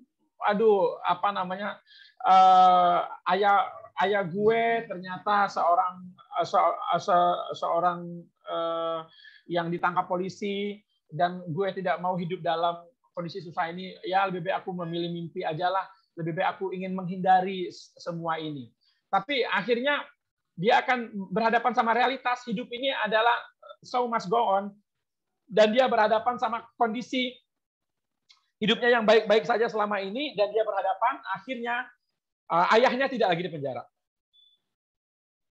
Dan dia akhirnya berada pada kondisi ayahnya menjual kue-kue dengan mengendarai sepeda. Kalau menurut saya ini asik sekali. Diana sudah mengetengahkannya sedemikian rupa, konflik keluarga, ibu yang berdiri di antara anak-anaknya yang sibuk saling menyalahkan. Apa yang ditampilkan Diana ini penting, bagus, tapi mungkin di dalam penyuntingan tadi metaforamu, materi saya barusan Diana itu akan menjadi bekal baikmu untuk membuat metafora. Fatur, karena 17 tahun dari keluarga miskin mendapat bulian karena dianggap punya mimpi terlalu tinggi, ingin kuliah di perguruan tinggi ternama dengan cara bekerja sebagai buruh cuci, tapi ibunya tak mendukung ia menjadi buruh baju. Saya membaca cerita ini, Fatur, problemnya yaitu dari 40 paragraf anggaplah seperti itu, saya baru ketemu bahwasanya sampai dia ke premisnya sendiri ketika ceritanya sudah lewat 50%. Dan artinya apa? Ini kategori lambat panas. Kalau Bang Faris ya tadi 30% segala macam. Ini sudah 50%. Ini tuh lambat panas. Sampai akhirnya ketika tokoh utamanya memutuskan enggak, gue tetap akan mengejar mimpi-mimpi gue dengan jadi buruh cuci baju orang kaya. Itu keputusan yang dia ambil itu sendiri bagi saya sendiri terasa, loh, apakah dia tidak punya solusi yang lain gitu setelah sejumlah yang dia ketidak mendapatkan dukungan dari orang tuanya tadi. Nah, artinya apa? Cerita ini pun perlu Anda bereskan lagi ketika Anda dihadapkan pada posisi pembaca Anda harus telah mendapatkan core cerita Anda supaya mereka membaca cerpen yang sekali duduk ini, premisnya memang harus beres paling tidak di 20% awal. Ini sama seperti yang lainnya. Tapi dengan penyuntingan insya Allah akan bisa ini. Fatur. Mbak Ati Galuh Larasati. Ada ya Mbak Ati? Ada ya. Bang.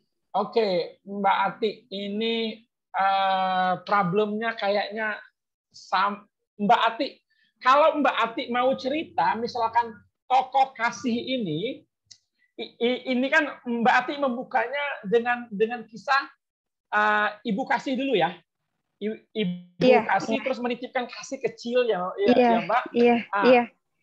Artinya kan kita tuh akan lama nanti sampai keinginannya kan Mbak? Iya benar. Betul kan? Pengennya semua dimasukin. Iya. Nah, ini Mbak tekniknya. Ini juga buat yang lain ya. Kalau kasusnya sama seperti yang Mbak Ati, Anda bereskan dulu premis Anda. Kalau Anda ketemu, Anda ingin menampilkan masa lalunya atau segala macamnya, buat dia flashback. Jangan nongol di awal. Tapi sebagai sebuah draft seperti hasil rewriting ya nggak apa-apa kan, kita kan juga baru dapat pemahaman hari ini ya, yang memang yang saya buka sedikit-sedikit bahwasanya premis itu harus beres di awal. Jadi Mbak Ati ceritanya bagus, Mbak Ati nongolkan semuanya. Mbak Ati, tapi masukkan dia di flashback, jangan di depan. Baik. Nah, dan problem si Mbak Atik sama aja sama yang lain, kedodoran mau nutupnya, mau selesai. Betul kan? Ya Allah, ini iya, betul. Gimana ya? Akhirnya tahu nggak cara si Mbak Ati nutupnya hanya dengan satu paragraf. Bagi saya, aduh jangan gini dong. Ternyata semua rencana tidak semulus yang direncanakan. Apa sih? Nggak boleh Mbak Ati gini.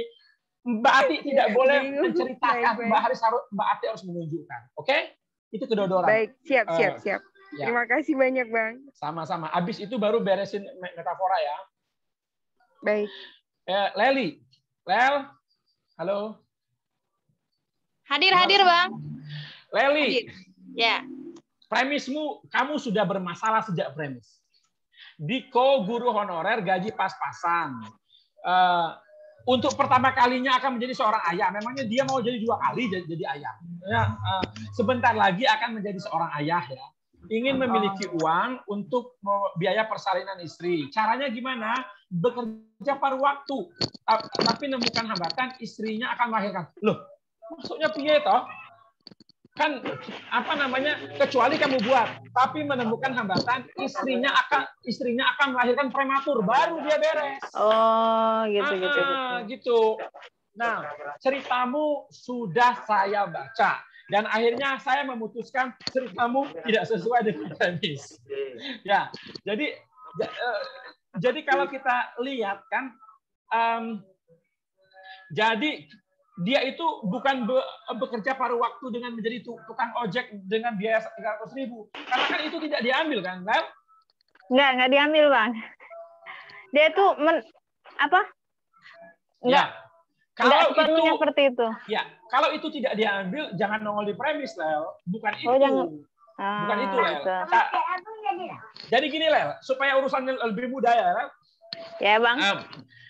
Kan urusan kita belajar supaya nulis dengan premis kan namanya juga proses ya. Teman-teman lain juga ada loh. Banyak seperti Leli ini yang nulis ketika nulis kok beda sama premis. Iya. Gitu.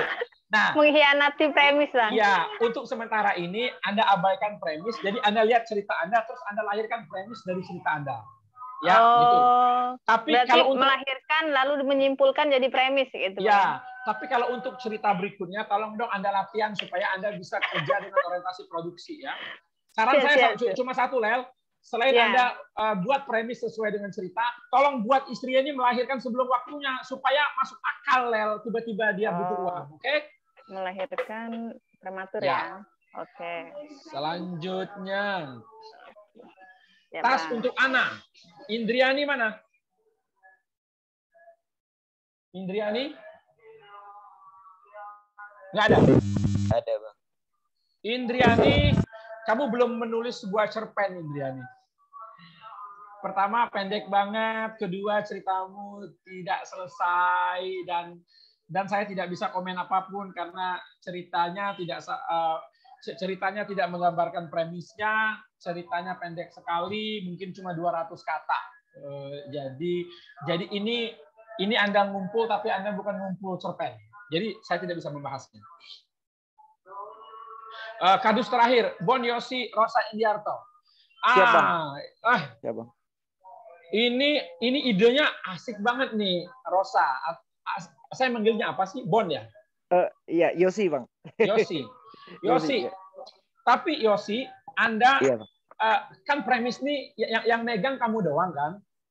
Iya, Bukan orang lain kan? Ini kan rahasia dapurmu kan? Jadi kalau rahasia dapurmu, Ratna adalah seorang istri 30 tahun yang baru saja memutilasi suaminya, buat aja, ya. Oke. Karena tidak tahan lagi mendapatkan KDRT, kan gitu kan? Akhirnya sangat ingin bahagia dengan akhirnya sangat ingin hidup bahagia gitu kan? Dengan cara membuang 4 kardus yang berisi hasil mutilasinya tadi, gitu kan? Iya, betul. Tapi menemukan hambatan. Nah, hambatannya itu ketika dia mau membuang 4 kardus, tapi menemukan hambatan ketika kardus terakhir justru membuat perasaan bersalahnya menjadi-jadi. Betul nggak gitu? Betul, Bang. Iya, gitu. Ceritamu nggak ada masalah. Saya cuma nyocokin premis sama ceritamu. Oke? Cerita ini saya suka banget. Mungkin nanti kalau saya punya waktu, saya akan edit dan segala macam akan kita tulis berdua ini ya. Baik, terima kasih, Bang. Gitu. Nah, itu kasih, Bang. Bentar, saya mau lihat endingnya. Ending kamu ini kedodoran nggak sih sama yang lain? Sami mawon ya. Endingnya sama. Iya, Bang. Ia terperangkap dalam penyesalan segala macam. Nggak usah sebutin. Ini kan udah jelas. Ketika dia megang kardus keempat, terus dia flashback bagaimana bla bla bla bla bla lainnya, terus tubuhnya menggigil, bergetar dan segala macam, dan dia sadar bahwasanya dirinya lebih monster daripada Gali kan? Iya, betul, Bang. Nggak usah ngomong dia menyesalnya. Sayang banget nih ya. Oke? Good baik, job. baik, Bang. Saya suka banget cerpennya. Irma. Terima kasih, Bang. Sama. Irma mana? Irma akhir hidup sebatang pohon jati. Cerita ini metaforis banget. Bayangkan sebatang pohon jati, dia pokoknya tidak ingin ditebang gitu. Caranya dia merusak tubuhnya gitu dengan mengundang mengat, rayap, datang dan segala macam, tapi bukan hambatan. Suaminya melarang dirinya. Terus ketika sampai di endingnya, justru dia tetap ditebang, tapi dia menjadi cermin cantik yang dicintai oleh juragannya, begitu ya. Oke, oleh orang yang membelinya. Irma, saran saya yaitu ketika kamu mau membuat catatan kaki, nggak usah satu-satu, Irma. Buat langsung per kalimat catatan kakinya, Irma ya. Satu. Kedua, Irma, kalau saya boleh mengintervensi ceritamu, Irma. Cerita ini udah bagus banget. Menurut saya, lokalitas Jawa yang kamu masukkan tiba-tiba, oh ini Jawa toh. Itu menurut saya tuh nggak penting menurut saya. Biarkan dia tampil sebagai cinta yang universal dengan metafora sebatang pohon jati. Jadi dialog ini biarkan aja dialog seorang penebang pohon, tapi tanpa harus Anda tampilkan dia Jawa. Jawa ini justru bermasalah bagi saya. Kecuali Anda tampilkan dialognya Kalimantan. Enak tuh. Illegal loggingnya dia punya masuk. Selebihnya cerita Anda bagus banget. Oh, berarti diganti bahasa Indonesia aja ya, Bang Ben? Saran saya begitu. Karena tiba-tiba jadi tempelan, Ir. Jadi tempelan gitu deh. Gitu. Makasih ya, Bang Ben. Sama-sama. Selanjutnya, kerinduan seorang ibu, Mawarda. Nah, ini dia. Mawarda. Seorang ibu ingin ketemu 3 anaknya,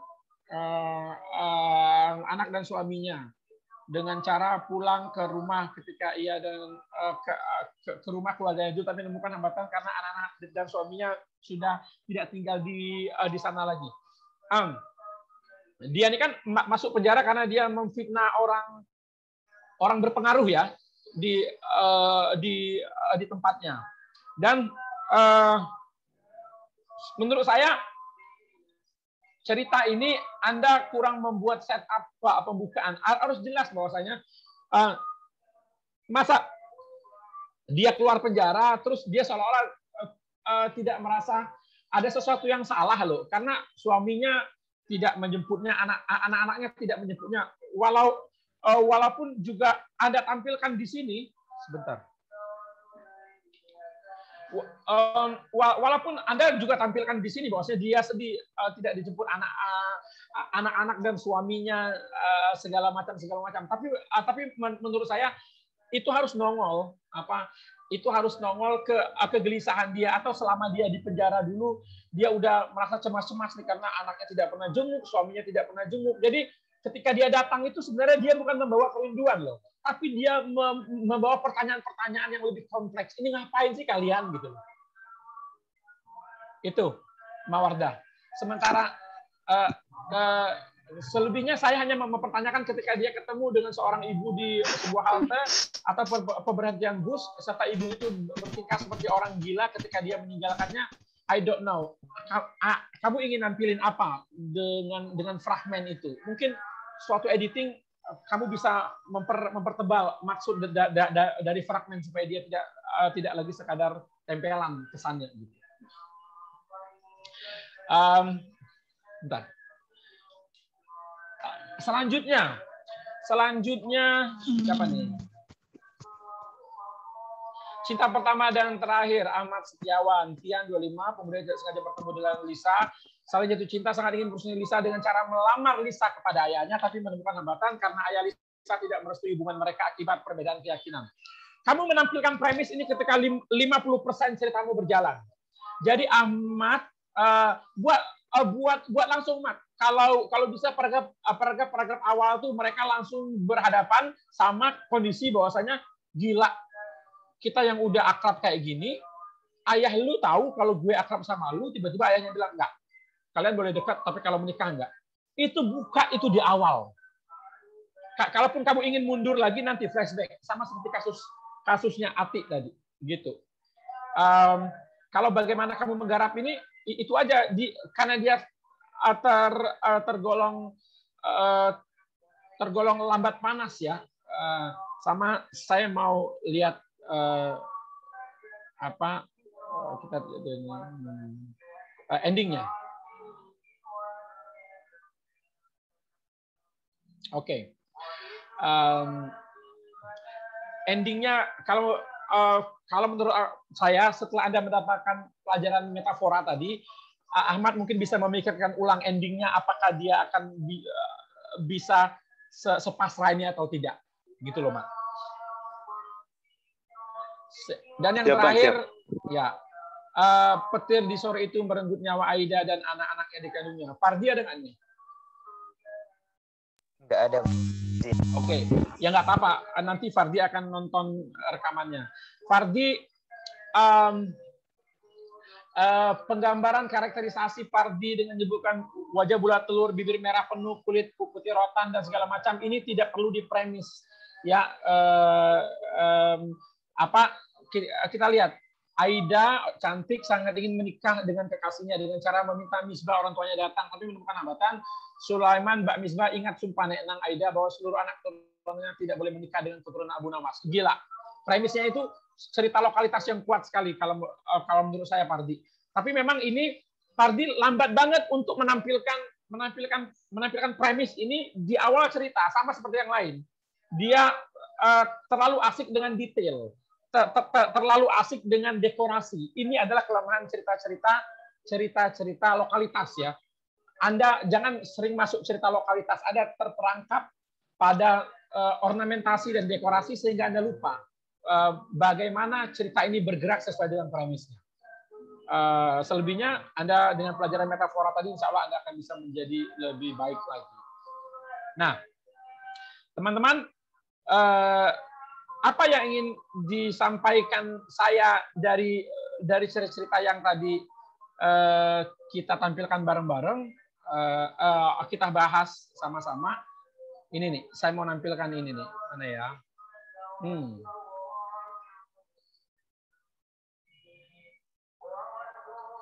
Nah, tadi kapan premis hadir dalam cerita? Idealnya premis hadir itu ketika cerita Anda belum sampai 20%. Hadirin semua supaya orang tahu udah bulat, udah tahu maunya apa, hambatannya apa, dan orang akan mengikuti. Ketika Anda pikir ada begitu banyak pembukaan sebelum premis yang akan Anda tampilkan, jadikan dia flashback. Beresin dulu premisnya di awal. Apakah boleh premis disebar rata ke dalam tubuh cerita? Ketika bisa aja, tapi kalau Anda sedang belajar, saya menyebut Anda semua calon profesional yang sedang learn the rules, yang tidak saya bolehkan untuk berimprovisasi. Saya ngomong ini boleh, tapi saat ini belum boleh. Anda latihan dulu untuk nampilkannya di awal-awal 20%. Ini juga sama. Apakah ada cerpen dengan elemen premis yang menyebar rata? Banyak. Tapi biasanya ada sebuah syarat yang memang harus Anda bereskan. Apa syaratnya? Yaitu dari paragraf 1 sampai paragraf sebelum premisnya bocor semua, teks integernya per paragraf itu harus ada semua. Dan memastikan teks integer ini harus ada sendiri, maka teks integernya bukan hanya harus ada per paragraf, tapi harus ada per kalimat. Jadi memang cerpennya akan menjadi sangat tutorialis, sangat menjadi kronologis. Dan ini terakhir, nanti Anda diberi waktu 7 hari untuk menyunting cerita Anda. Ingat, metaforisme yang barusan kita bahas adalah pengontrol Anda dalam menggarap cerita. Premis akan menghasilkan cerita. Cerita akan menghasilkan metafora. Metafora itulah suara Anda. Anda harus ngomong apa? Yang sebagian saya lihat tadi, Anda membuat tokoh-tokoh Anda kalah. Kalau memang Anda dengan sadar menampilkan bahwasanya yang kalah, yang baik akan kalah dan segala macam, jangan main. Makanya metaforanya harus clear. Ingat ya, menulis itu adalah bersuara dengan teks. Jadi Anda manfaatkan privilege yang diberikan menulis agar suara kita bisa dibaca banyak orang, bisa menggerakkan dan mengubah sesuatu yang lebih besar. Terima kasih. Assalamualaikum warahmatullahi wabarakatuh. Waalaikumsalam. Waalaikumsalam Waalaikumsalam warahmatullahi wabarakatuh. Baiklah. Hari ini tadi dengan baca pada Dika suaramu tidak kedengaran. Baiklah. Dengaran Bang. Ini kamu masih mute ya? Pak. Oke. Enggak. Biasa aja ambil alih. Nah, teman-teman, tadi kita udah bahas semua. Kita punya 5 menit. Silakan, mungkin ada satu pertanyaan.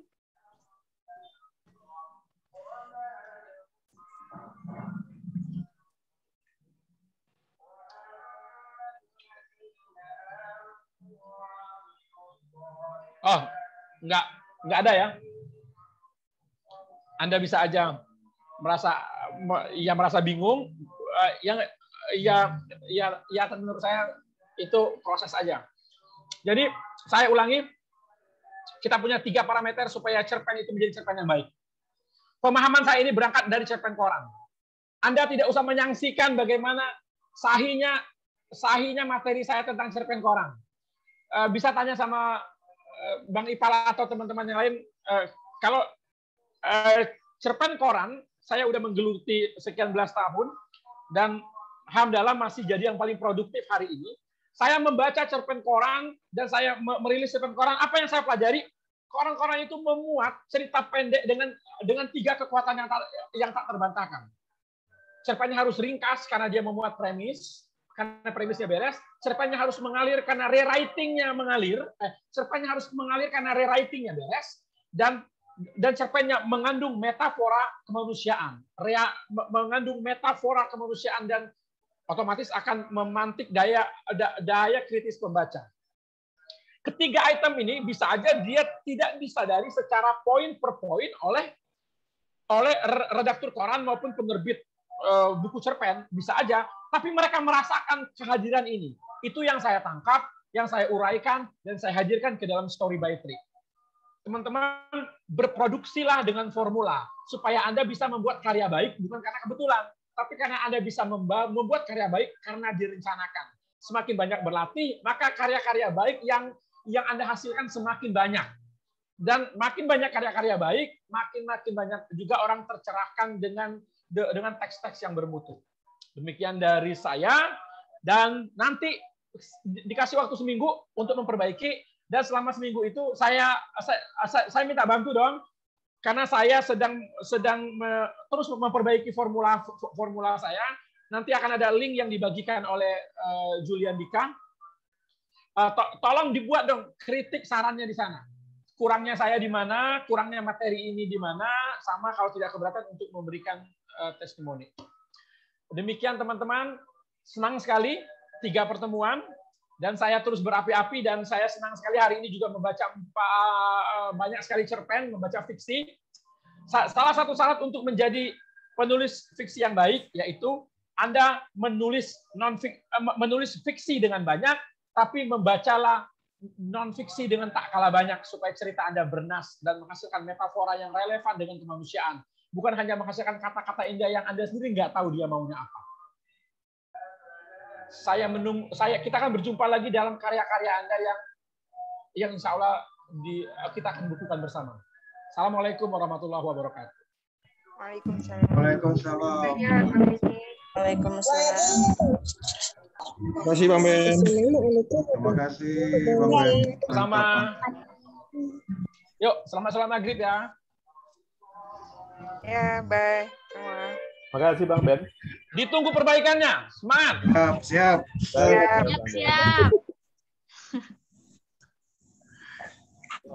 Siap Bang Ben. Terima kasih Bang.